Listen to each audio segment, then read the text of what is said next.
Erica and Sharon are sisters who began their grief journey in 2006 when Erica's 10-year-old son Austin drowned. Together, they participated in a grief education program, were so moved by this experience, they studied and became specialists so they could help the brokenhearted find recovery. In 2015, tragedy struck their family once again when Erica's oldest son, Donovan, was killed in a motorcycle accident. Erica and Sharon are committed to sharing their experiences of love, loss, and healing through this podcast. Now your grief specialists, Sharon and Erica.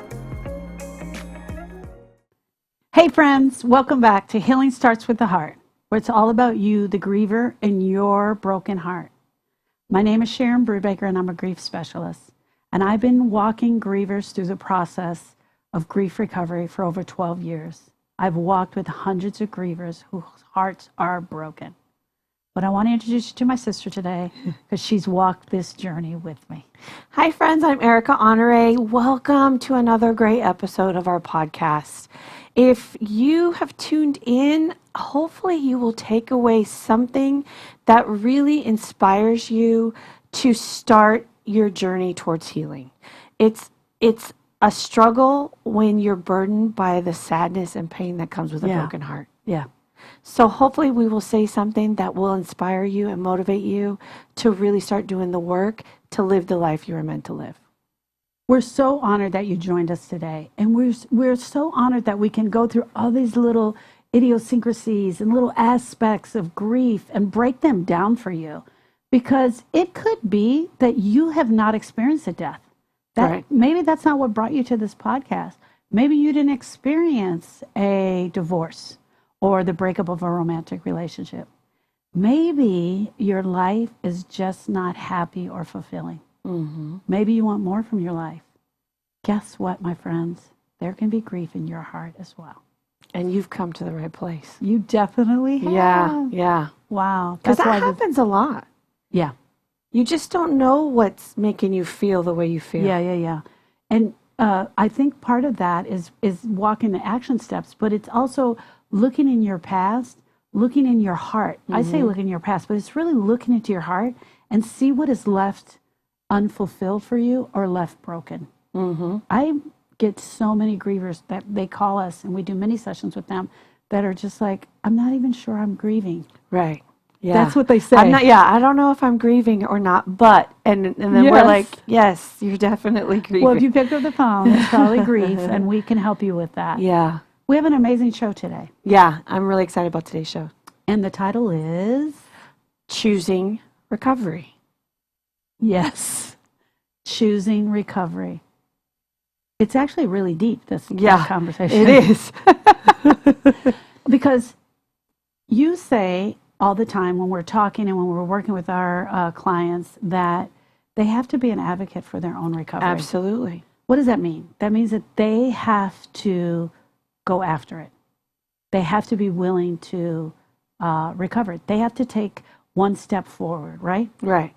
Unfortunately, you had zero control over the events that have caused you to feel the way that you feel. There's nothing you could do about it. If you lost your job, you can't make your boss, give it back to you. If your husband has left you, you can't, force him to stay. You don't have control over the events that have broken your heart. What you do have control over is the choice to not live in that pain. Absolutely. When Austin died in 2006, Erica and I did not choose recovery. It just happened to be presented to us, and I signed us up, and I signed myself up, and I signed Erica up, and we took the class. We were so desperate for anything. We didn't know that what we were desperate for was grief recovery. Right. We did not know that that's what we were looking for. We kind of just fell into it, and we lucked upon the right place and the right action steps to mend our broken heart. Mm-hmm. That doesn't happen to everyone. No, it doesn't, because they don't know that recovery is possible. Yes. They think that when the traumatic event occurs in their life, they have to be stuck with the pain and the consequences for the rest of their life. I want to stay here for 1 second on what you just said. Sometimes it's like they feel that they have to stay here, but sometimes they choose to stay here. How many times, Erica, have we met clients and we're giving them the path, but they won't take a step forward. Right, right. They're all put hands up and Yeah. and pushing back. Yeah. Sometimes because it hurts so much. It does. It hurts a lot. It hurts. We're not saying this is easy. No, By we've no never said means that. was this easy. We talk and we share the way that we do because we did the hard work. We Yeah. went through the pain. We ugly cried Yeah. a lot. Yes. And it was a challenge. But for me personally, I knew that I didn't want to live like that. I Yes. didn't want to live like that anymore. So that's what happened with Austin. So we kind of went through it that way. And when we finished the program, I called you up and I was like, oh my gosh, we have to help people. We have Yeah. to do this program. But then Donovan died. Mm-hmm. And the reason I'm using the two comparisons is because after Donovan died, you didn't choose recovery. I did not choose And that's how we recovery. bring this subject to you. Exactly. You chose to avoid. Completely avoid, Reject. resist. I was absolutely against working the steps and putting my heart, working towards mending my heart. And let's go back to that time, Erica, when you and I were talking on the phone, and I don't remember, and that's why I'm going to ask you here live on the show, was I talking recovery? And did that bother you? No, you actually, and I think that helped because I think had you been talking recovery, I wouldn't have talked to you on the phone. Thanks. You were giving me the space that I needed, and you weren't pushing the recovery on Yeah. me. I don't know if you realized though, and I think that I was doing a pretty good job of acting as though I were Yeah. okay, was Yeah. more okay than I was. So you were giving me that space and the freedom to come to it on my own. But I think had you known how dark I really was and how bad it was for me, you probably would have stepped in a lot sooner. Okay, so yes, for sure, I did not know it was that dark. I agree with you. But I also knew that this was different. It was That totally was the different. other thing Yeah. that I realized in my heart. And so I'm like, this is different. And she's going to need a little bit more time Mm-hmm. to sort this one out. And this is going to take a little bit. And so I knew it wasn't going to be the same. Right. So in that aspect, but you were not choosing I to was come not this choosing. way. I was not choosing recovery. I did not pick up the book. I did not, I mean, I actually wouldn't even look at it. I wouldn't look at, when we go into town, Donovan worked at Harley Davidson. I think we shared this before. I wouldn't even look at Harley Davidson. I would look away. I was so resistant to the process, to even allowing myself to feel the feelings. Yeah. I was totally not choosing recovery. So you have to understand choosing recovery means step one, you have to allow yourself to feel the feelings. Yes. You have to acknowledge this is a very terrible thing that has happened to me. I feel awful. I want to cry all day. I actually want to ugly cry. I don't even want to get out of bed. Choosing recovery means I'm going to pick up the phone call and find someone Yeah. to talk to find a safe space, Yeah. to click on the button on our website to get a mini session. Making a conscious decision, to say, I can't live like this anymore. That's what choosing recovery means. That was like the great. It's just because it's so analogy real of for that. me. It's so Yeah. real. Yeah. And I want our friends to understand if you're in that spot today and you are not choosing recovery or you haven't chose recovery yet, it's okay. Yeah. It's okay. Just because you call us doesn't mean we're going to force you through recovery. Right. You know what it means when you pick up the phone and you call us? It means we're going to listen to you. Yeah. You're going to feel listened and heard with respect. I met with a woman last week. Erica was out of town traveling on a speaking engagement, and I met with one of our clients, a new client whose husband had just passed away. And we spent an hour together, just the two of us. And the next day I got a text from her, and she said, I went to work today, and I actually feel a little better. Mm-hmm. Is she recovered? No. But you know what? She got to share an ugly cry with me and say, I have no one to talk to. I have no one to talk to about this. And that part right there was her choosing to walk in the right direction. Right. That part was her choosing to walk forward. Right. So many times we encounter people that they just are just lost. It's not that they don't choose recovery or that they're wanting to be stuck. They just don't even know. Yeah. They don't know recovery is the thing they're Yeah. supposed to be choosing. Right, What right. happens when you don't know recovery is the thing you're supposed to Yeah, be choosing? yeah. When you don't know recovery is the thing you're supposed to be choosing, you choose a lot of craziness. Right. You choose bad habits start to form. Mm-hmm. You do things that are wrong. You pick up wine. Mm-hmm. You pick up eating. You pick up sleeping. You avoid.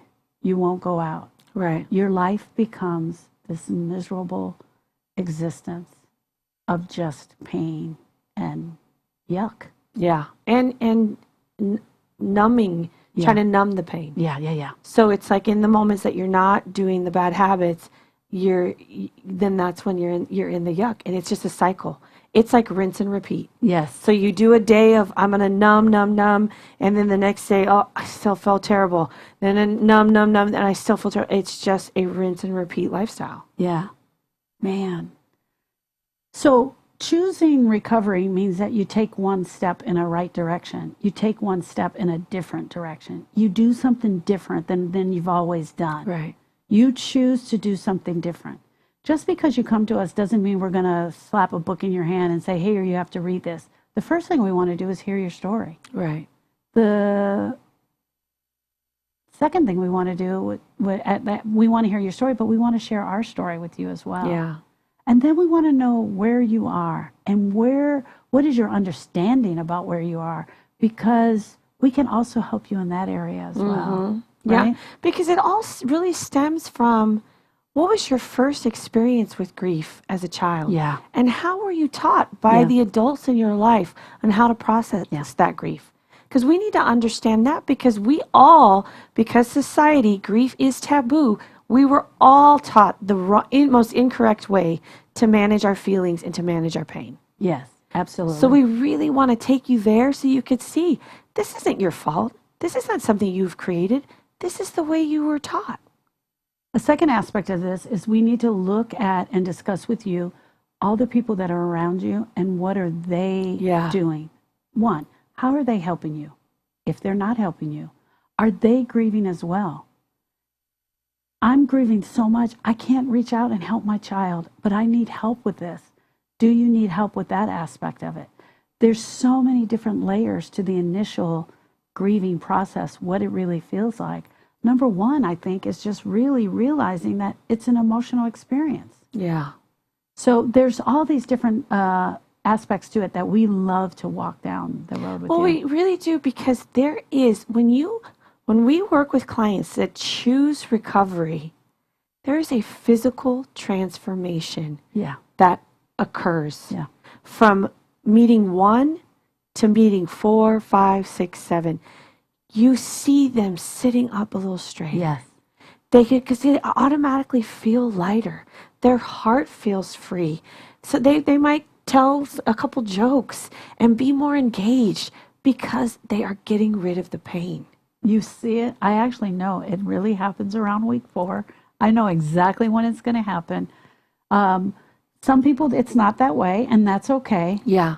Some people are not ready to do the program, but they might be ready to just learn how to process the pain. Right. See, that's the beginning stages. Sometimes we don't even know how to process the pain. We don't know. We didn't know. It's okay to cry. Yeah. It's okay to cry in front of your children.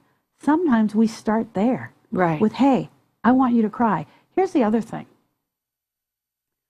We have clients that we've told them, you need to process the pain today, because the day in and day out of not processing the pain of the grief starts to build up within you. Mm-hmm. And I will literally tell grievers, hey, did you spend some time with your loved one today?